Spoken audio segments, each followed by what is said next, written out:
ساتوی پسرو وینو دا د شهیدانو کور دا د باتورانو کور دا د باتورانو کور دا د باتورانو کور دا د باتورانو کور ساتوی پسرو وینو دا د شهیدانو کور دا د باتورانو کور دا د باتورانو کور دا د باتورانو کور دا د باتورانو کور. د لوی رب په سپېڅلي نامه سلامونه ستړي مشه زه عبدالمتین ستانکزی د دې ساعت خبرونه تاسو ته وړاندې کوم. د بلخ ولایت مقام مرستیال د دولتي ادارو له ځینو مسؤلین سره په ګډه په دغه ولایت کې له یو شمېر صنعتي فابریکو څخه د لیدنې پر مهال د کورنیو تولیداتو په برخه کې د دولت پر ملاتړ ټینګار وکړ. هغه وویل د کورنیو صنایعو پیاوړتیا په هیواد کې د اقتصادي وضعیت د ښه والي او د دوامداره کاري فرصتونو د رامنځته کولو اساسي بنسټ دی. په دې لیدنه کې د بلخ مرستیال والي په اقتصادي وده او د کارموندنې په برخه کې د کورنیو صنایعو د ټینګار په ترڅ کې وویل چې د دغو صنایعو پراختیا او پیاوړتیا نه یوازې د کورنیو اړتیاوو د پوره کولو لامل کیږي بلکې په سم مدیریت سره پلان کول دا کولی شي د وړو صادراتو لپاره یوه ښه زمینه چمتو کړي. هغه زیاته کړه چې د کورنیو صنایعو په پیاوړتیا سره به په ډیرو برخو کې به پر ځان بسیا کیدو سربیره ګاونډیو هیوادونو ته هم صادرات وشي. دیدن به آمریکا در ولایت بلخ دیدن میکنیم. انشالله بسیار خوشحال شدم. مردم سر میگذره کرده و بسیار مصرف کرده.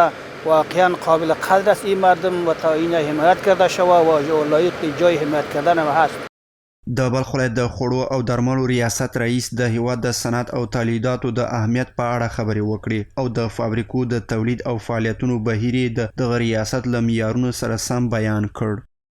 ما میتوانیم که اونایی که استاندارد نیست به خاطر نامبردگی تولیدات داخلی اونا کار میکنه اونا رو ما شناسایی بکنیم و اونا جزا داده شود و کسایی که واقعا کار میکنه به خاطر نامنیکی تولیدات داخلی و اونا رو ما رشد بدیم.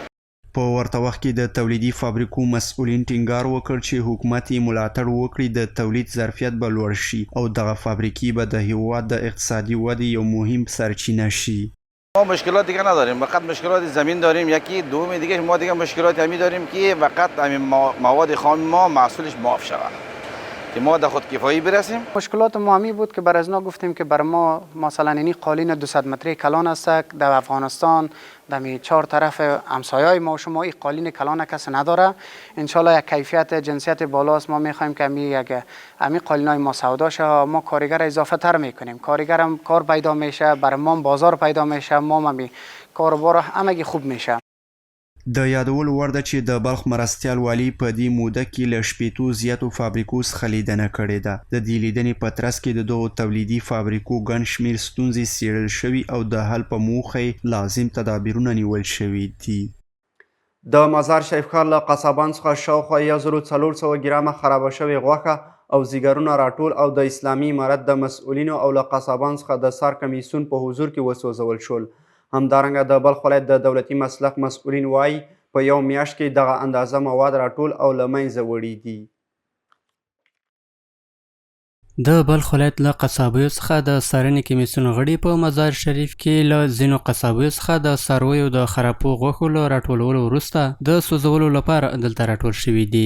ورته مهال مسؤلینو د مزار شریف ښاریانو ته د صحیح غوښې د برابرولو په برخه کې د دولتي مسلخ له فعالیت څخه د ډاډ ورکولو ترڅنګ ویل چې د یاد مسلخ له فعالیدو سره تر ډیره د غوښې له امله د رامنځته کیدونکو ناروغیو مخنیوی شوی دی. خوشبختی ای است که برای مردم ذهنیت داده شده است. کمیسیون موظف برای مردم آگاهی داده است و در جمع‌آوری گوشت و اطلاع دهی به کمیسیون مردم بسیار زیاد فعال بوده و هر وقت برای کمیسیون موظف تماس میگیرند که در فلانی موقعیت گوشت خراب یا گوشت فاسد شده یا گوشت که غیر صحی است. 950 کیلو جگر است، 250 کیلو گوشت اسب است و متباقی گوشت های دیگه جمله 1349 کیلو گوشت است فاسد شده است از بازار جمع آوری کرده.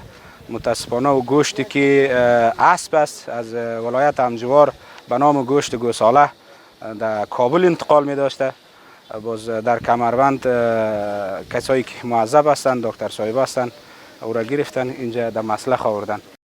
په همدې حال کې له قصابیو څخه د څارنې او کنټرول مسؤلین د مزار شریف له ښاریانو سره ژمنه کوي چې د څارویو د خپل سرو حلالونکو سره به قانوني چلند کوي. دوی زیاته کړه چې په وروستیو کې 1400 کیلو د څارویو خرابه شوې غوښه سوځولې ده.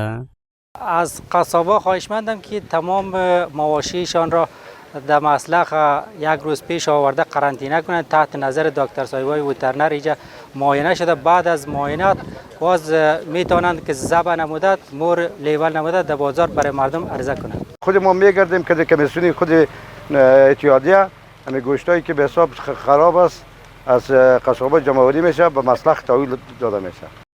د یادونې وړ ده چې د مزار شریف ښار له قصابانو څخه د څارنې کمیسیون غړي هره ورځ د قصابانو له فعالیتونو څخه د څارنې لپاره د ښار بېلابېلې برخې تر پوښښ او کنټرول لاندې راولي. له ګاونډیو هیوادونو په ځانګړې توګه له ایران څخه د افغان کډوال د بیرته راایستلو لړۍ په چټکۍ سره د بلخ ولایت د کډوالو بیرته راستنېدونکو چارو رئیس د دغو هیوادونو پر چارواکو غږ وکړ چې له افغان کډوالو سره د غیر قانوني چلند څخه ډډه وکړي. نوموړي همداراز په افغان کډوالو غږ وکړ چې داوطلبانه توګه خپل هیواد ته راستانه شي. له ګاونډیو هیوادونو په ځانګړې توګه له ایران هیواد څخه د افغان کډوالو د راایستلو لړۍ په چټکېدو سره د بلخ ولایت د کډوالو او راستنېدونکو چارو رئیس وایي چې ګاونډي هیوادونه باید د کډوالو په راایستلو کې له زغم څخه کار واخلي او د ډیپلوماټیکو نورمونو، اخلاقي او دیني معیارونو خلاف چلند څخه ډډه وکړي.